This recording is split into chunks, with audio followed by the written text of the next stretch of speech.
Aku tanya masa sebelum aku operate tu, aku tanya Dr. Bius tu, saya sedar bila kan? Kau aku tidur lama kan? Dia kata, lepas operate terus sedar. Aku kata, oh cepat kan? Lepas tu lepas dah settle operation, aku tak tahu apa jadi.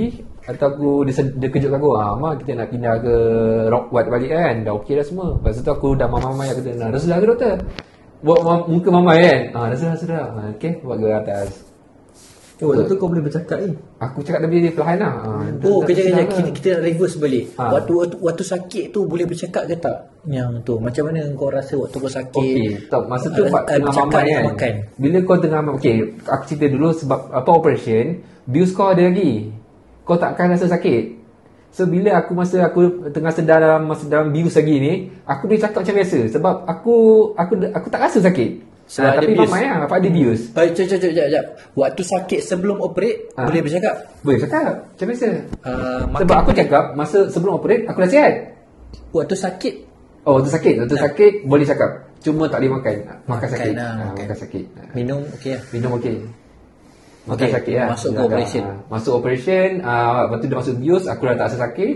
Lepas tu aku dah sedar lepas operation tu, memang aku tak rasa sakit dah, bius ada lagi. Aku tanya doktor, dah siap ke? Kata dah siap. Lepas tu dia bawa naik ward. Lepas tu bawa naik ward, lepas tu lama tak lah. Aku lepas tu, aku tidur tak lah dalam 2-3 jam tak. Lepas tu aku masuk pukul 10, aku keluar pukul 12.30. Lepas tu aku sedar balik dalam 2 jam tak lah aku tidur kan. Tak sedar kan, lepas bius bawa habis kan. Okay. Lepas tu aku tak boleh cakap. Aku cakap sakit je. Aku cakap bius habis, kau akan cakap macam ni. Daripada operate jadi berapa jam? 2 jam setengah. 2 jam setengah lepas. Lepas tu tidur 2 jam lagi. Dah 2 setengah itu, pukul 2 setengah petang. Aku cakap macam ni. Mulut tak ada besar kan. Sebab aku sakit belakang ni. Jadi aku cakap, sakit lah, buat apa ni kan. Buat apa macam tu. Sebab dia potong kan. Dia potong 4. Okay, aku ada isu. Jadi aku cerita kenapa aku ni teruk sangat. So bila aku cakap pelik kan. Apa aku cakap sakit. Sebab bila kau nak cakap, kau ada udara akan keluar dari mulut kau. So bila udara keluar, dia akan langgar lah sikit lah bagi betul. Udara pun sakit? Udara sakit. Dia berlanggar dengan mana-mana lah. Okay, aku macam pelik lah. Aku ni tepi. Apa kena dengan udara kan. Mungkin langgar sikit tu. Okay lah, ni sakit sangat. Macam okay, tak apa, mungkin efek kan. Aku pada operate aku macam ni mungkin tak selesa tau. Lepas tu aku ada rasa macam kahak tu kat bahagian dalam ni. Tapi aku tak boleh nak tarik lah. Macam orang biasa tarik kan.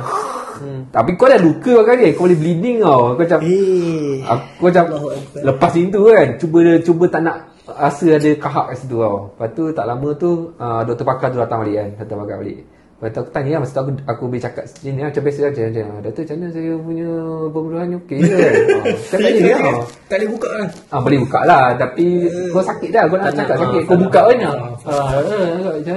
Macam cakap kan, tutup mulut sikit lah, bagi udara ada kan, bergetar sikit kan. Betul, macam mana saya punya operation tadi kan. Okey kan. Okey semua. Tapi aku macam jangan tapi doktor saya sakit ni. Tapi tu isu dia lah, mungkin lain orang, lain dia punya rahang dia tau. So mulut aku, rahang aku tak cukup besar, tak boleh buka besar. Jadi mulut aku buka sikit je. Bila dia buka sikit, buka besarnya. Bila aku tak boleh buka besar, jadi ruang nak buat kerja tu sempit. Bila ruang nak buat kerja tu sempit, jadi ada masa dia tertutup pernafasan aku. So bila dia nak buat kerja tu, biasalah kan, tergerak ke dia punya alat-alat dia kan, tertutup pernafasan aku stop nafas. Jadi dia kena stop kerja. Dia kena stop kerja, tunggu aku stabil balik, baru dia buat kerja. Tu yang extend tu. Itu salah satu punca extend. Keduanya ialah, punca yang aku sakit teruk ialah bila ruang tu kecil sangat, mulut aku sini ke besar, makin dalam makin kecil kan. Bila kecil sangat kat dalam ni, jadi dia berlanggar dengan anak tekak aku.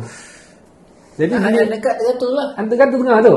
So that's why aku cakap sakit sebab udara tu langgar nak tekak aku yang sakit. Mungkin laser dia apa kan, tak tahu lah dia pakai apa kan. Kena kita langgar ke apa kan. Jadi anak tekak aku sakit tau. Itu yang buat aku cakap pun sakit. Aku rasa sakit gila je. Aku cakap anak tekak